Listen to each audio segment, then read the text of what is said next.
नमस्कार दर्शकों, डेली ज्ञान में आपका स्वागत है।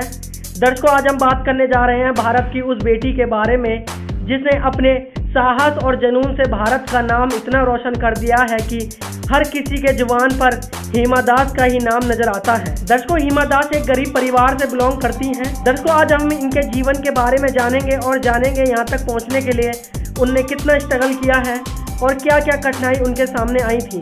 चलिए शुरू करते हैं बिना किसी देरी के। दर्शकों, वीडियो आगे बढ़ाने से पहले आपसे दरख्वास्त है कि हिमा दास के साहस और जुनून और उनकी काबिलियत के लिए एक लाइक तो बनता है। रेसिंग में लगातार गोल्ड हासिल करके हिमा दास ने इतिहास रच दिया है। अब सभी की जबान पर हिमा दास का ही नाम है। एक महीने के भीतर उन्होंने 5 गोल्ड मेडल हासिल किए हैं। हिमा की कहानी भी काफ़ी दिलचस्प है।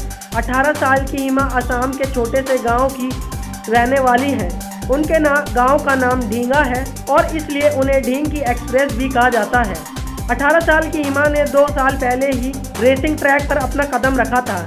वह एक गरीब किसान परिवार की। हिमा के पिता असम गोवान जिला के ढींगा गांव में रहते हैं। वह खेती करके अपने परिवार का पालन पोषण करते हैं। हिमा किसी भी जीत के समय अपने परिवार को नहीं भूलती और उनके संघर्ष को याद करती हैं। यही सोचते उन्हें हर जीत के बाद उनकी आंखों से अक्स झलक ही जाते हैं। हिमा लड़कों के साथ अपने पिता के खेत में फुटबॉल खेला करती थी। जवाहर नवोदय विद्यालय के पीटी टीचर ने उन्हें रेस में दौड़ते हुए देखा तो अचंभित रह गए।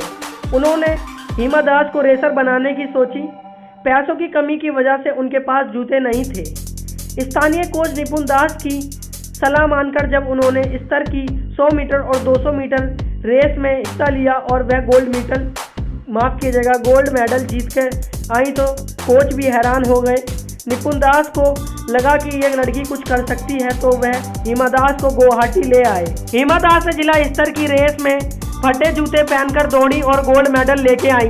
ये देखकर निपुण दास भी हैरान रह गए। उनकी गति और उनकी अद्भुत साहस को देखकर निपुण दास के साथ साथ उनके कोच भी हैरान हो गए। निपुण दास ने उनको रेसर बनाने की ठान ली और वह उन्हें गुवाहाटी ले आए। कोच ने उनका खर्चा भी खुद ही ने उठाया। शुरू में उन्होंने 200 मीटर की रेस के लिए तैयारी करना शुरू कर दिया। बाद में वह 400 मीटर की रेस भी लगाने लगी। इसके बाद उन्होंने अंतर्राष्ट्रीय करियर में अपनी शुरुआत कर दी। सबसे पहले यूरोप जैसे देश में उन्होंने पहली रेस दौड़ी जिसमें वह सफल भी हुई। ऐसे ही कई रेस दौड़ने के बाद उनका नाम भारत की सबसे पहली महिला गोल्ड मेडल लाने वाली बन गई। दर्शकों, ये तो कहानी थी हिमा दास की। ऐसे ही और कहानी जानने के लिए हमारे चैनल को सब्सक्राइब कीजिए और इस वीडियो को लाइक कीजिए। धन्यवाद दर्शकों।